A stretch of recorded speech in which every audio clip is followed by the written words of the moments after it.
سلام رفقا.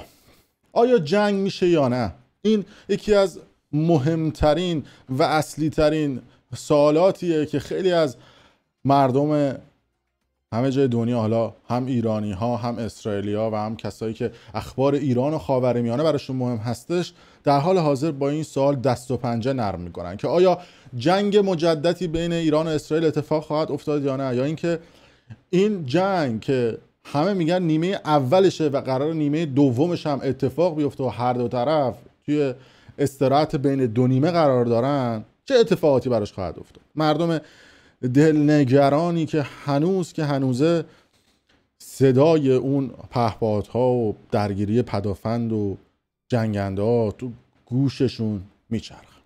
اما 4 روز سرنوشت ساز رو مردم ایران پیش رو دارن. 4 روزی که مثل یک چهارراه برای سیستم ایران میمونه و اگر بهترین تصمیم رو تو این 4 روز نگیره، شاید به سرنگونی، شاید به شورش و شاید به سقوط و شاید پرواز به اوج موفقیت برسه.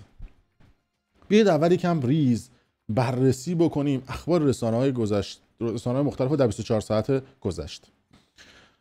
در طول 24 ساعت گذشته با رصد رسانه‌های چند تا کشور میتونیم به سرنخ‌های خوبی برسیم که وقتی تیکه‌های پازل رو بذاریم کنار هم دیگه، هم ما رو دلگرم میکنه و هم دلنگران. وقتی سری به رسانه‌های روسی میزنیم، مثلا اشدت پرس یا مثل راشا تودی که حالا تو کشورهای مختلف اینها نمایندگی دارن، یه چند تا نکته حرف میزنن و میگن که پوتین به نقل از یک منابع آگاه زیر یک نامه‌ای رو امضا کرده که خامنه‌ای هم زیر اون نامه رو امضا کرده و به آمریکا یک سری گارانتی ها داده. دقیقاً مثل یک چک سفید امضا که ایران پشتش رو امضا میکنه. مثلا یه چک رو برمی‌دارن امضا میکنن، پشتش هم امضای دوم میکنن. پوتین این وسط اومده و ریش رو گذاشته و آمریکا هم دیگه خب دیگه روسیه اومده وسط دیگه و گفته که آقا اوکی این آتش بس اتفاق خواهد افتاد و پوتین هم گفته که آقا بشینید پای میز مذاکره.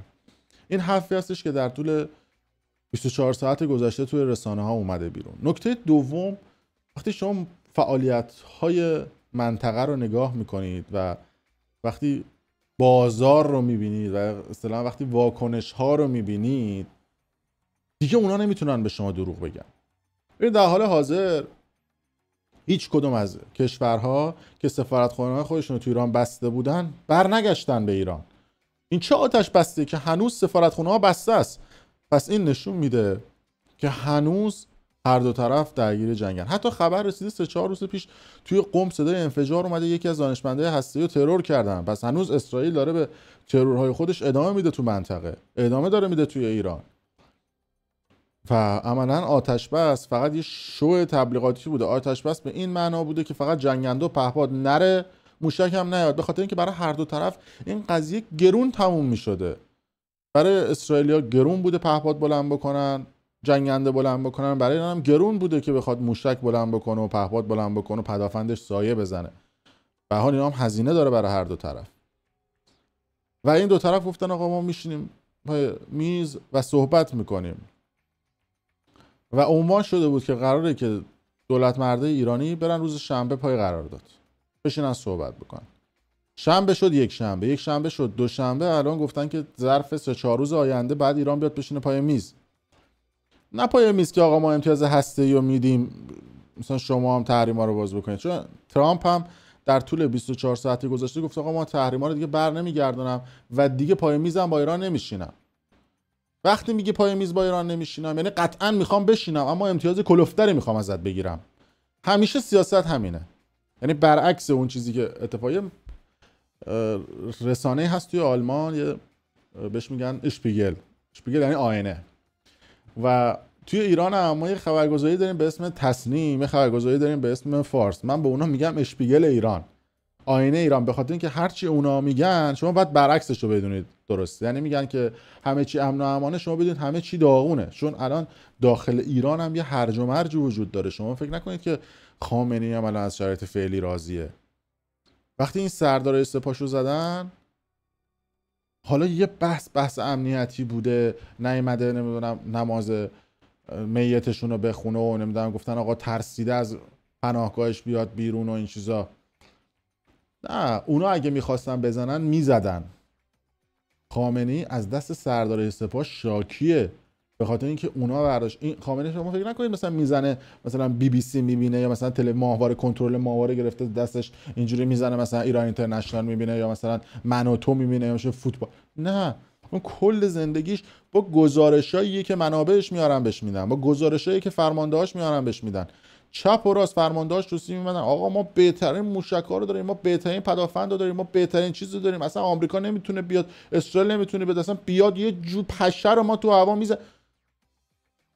اومدن آسمون ایران رو اتوبان کردن رفتن، خامنه‌ای دستشون شاکی بود، میگه آقا شما اومدید گزارش دادید، ما اینم رفتیم سخنرانی کردیم، گفتیم ما قدرت منطقه جنگ نمیشه، چون به قدرت ارتش خودش ایمان داشت دیگه، قدرت ارتش خودش تکیه کرده بود دیگه. ولی وقتی دیدین اتفاق افتاده گفت آقا زدن فرماندار رو زدن دیگه، با یه دونه تبریک به شهدا اینا کارو جمع کرد. شما فکر نکنید خامنه‌ای شاده شاکی از اینا خودشن. و الان بعد اونا گفتن الان ما بمب هسته‌ای رو میسازیم دیگه، میشیم کره شمالی دوم، دیگه هیچ کشوری تو دنیا جرئت نمیکنه ما صحبت بکنه که. هر کی گفت بگیم زارت بمب، اصلا بمب برای این قضیه ساخته بودن. بعد میگفتن که آره ما نمیدونم برای فعالیت‌های صلح‌آمیز می‌خواستیم این کارو انجام بدیم. سلطان شما مردمتون میان تو خیابون، صلح به مردم خودتون نشون نمیدید، مردم خودتون تو کشور خودتون رحم نمی‌کنید با باتوم و نمیدونم چی، بعد برای همه جای دنیا میگید ما صلح‌آمیز می‌خوایم باشه. خود اون ارزشیاتون میگفتن آقا اگه ما موشک هسته‌ای داشتیم اسرائیل میزد ما هسته‌ای رو میزدیم. شما شک نکنید نه، اگه موشک هسته‌ای داشتن بلا شک میزدن وسط اسرائیل، اصلا میزدن. اونا میدونستن و میگفتن آقا اینا اگه دستیابی پیدا بکنن پاپیون میکنن ما رو. اینترنت ها هم میبندن، همه چی هم میبندن. خدا بده برکت ما موندیم تا 250 سال دیگه سیستم حکومتی خودمون. اما قراره تا 4 روز دیگه اینا برن بشن سر میزی که قبلا هم گفتم تو ویدیوهای قبلی. باید امریکا اون چیزایی که دلش میخواد ایران بهش بده. حالا شما میخوای بگی نه نیست، باجه ماجه، باید بده.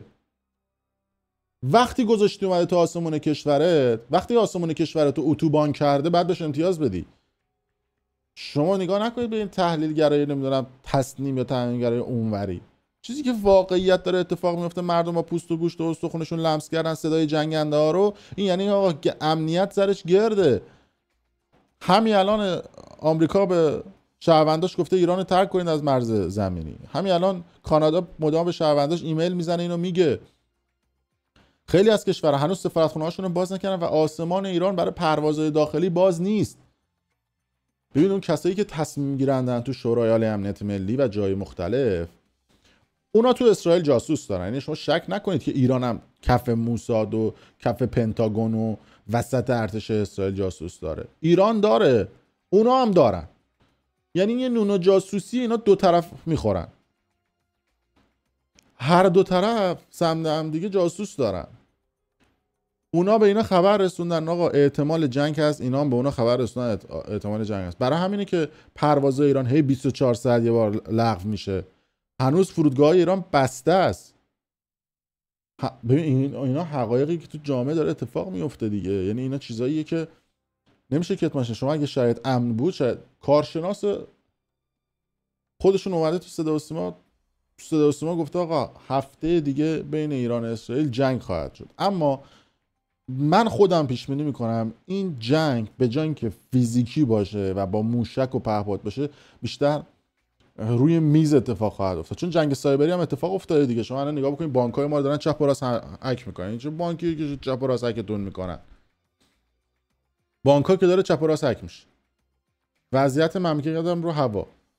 اما اگر این سیاستمدارا که در تاریخی ترین پیچ ممکن الان هستن، این سیاستمدارا تصمیم درست نگیرن، رفتن لاکار. قبلا هم گفتم شرطش این بوده که سپاه منحل بشه، سپاه با ارتش یک پارچه بشه، نیروهای نیابتی ایران تو منطقه از بین برن، مثل هشت شعبی و چیزهای مختلف، انصار حزب الله و چیزهای مختلف برن. اسرائیل گفته آقا منو به رسمیت بشناسید، به من نگید رژیم صهیونیستی فلسطین اشغالی، به من بگید اسرائیل. گفته منو بعد به رسمیت بشناسید. آمریکا هم گفته آقا خریدای نفت و فروشای نفتتون تو دنیا بعد زیر نظر ما باشه، پولش مال خودتونه، اما من باید کنترل کنم، ببینم چه جوری پولت میاد چه جوری پولت میره. واسه به بازار جهانی که ورا پولشو نگیری بری سلاح بخری، بمب بخری، بزنی تو سر اسرائیل و جای دیگه و خود بکنی قدرت منطقه. الان که البته ترامپ اومده و گفته که من اصلا پای میز نمیشینم با ایران. گفتم دیگه اون اگه بیاد بشینه امتیاز 2 برابر میگیره.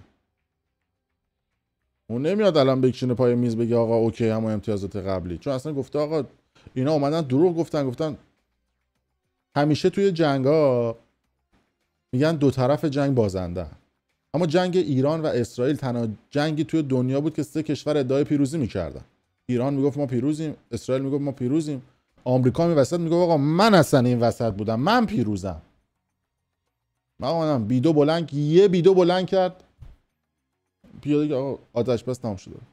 اما من فکر میکنم حالا اون استرس و دلنگرانی که شما دارید درست، فکر میکنم چون سلاح‌های جنگی برای هر دو طرف هزینه بره و اونا دیگه عملیات‌های خودشون رو میتونن به روش‌های دیگه انجام بدن و ترور خودشون رو به صورت حالا منطقه‌ای، فکر نمی‌کنم حالا به اون صورتی که سری قبل با جنگنده بوده اتفاق بیفته، برخلاف اظهار نظر کارشناسای صدا و سیما که البته الان خبرم رسیده که چند تا از پادگان‌ها هم توی تهران اومدن و درخواست تخلیه‌شون رو دادن. اینم حالا یه موضوع مهمیه که بعداً بعد راجبش بحث صحبت بشه. اما این 4 روز یا شاید هم یه هفته آینده 4 روز سرنوشت سازه که اینا بعد برن پای میز بشینن و صحبت کنن. نمیشینیم و صحبت نمی‌کنیم سرش گرد. خیلی مخلصیم، دمتونم گرم. حالا اگر خبری شد حتما به شما خواهم گفت.